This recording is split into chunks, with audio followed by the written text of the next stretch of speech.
আজকের এই বিশাল তাফসিরুল কোরআন মাহফিলের এই পর্যায়ে আপনাদের সামনে প্রধান বক্তা হিসেবে অত্যন্ত মহামূল্যবান আলোচনা পেশ করবেন বর্তমান বাংলার আলোচিত বক্তা, বিশিষ্ট ইসলামী চিন্তাবিদ, গোটা বিশ্বে পরিচিত কুয়াকাটা হুজুরের প্রতিচ্ছবি,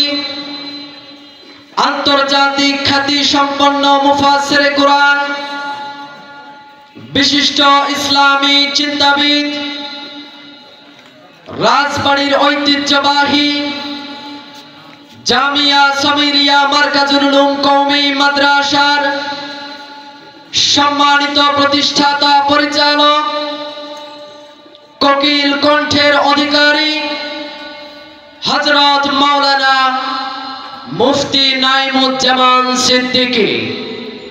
এই পর্যায়ে আমাদের সামনে অত্যন্ত গুরুত্বপূর্ণ আলোচনা পেশ করবেন হযরত মাওলানা মুফতি নাঈমুজ্জামান সিদ্দিকী। আমি সকলের পক্ষ থেকে হুজুরকে জ্ঞানগর্ভ আলোচনা পেশ করার জন্য সবিনয় অনুরোধ জানাচ্ছি।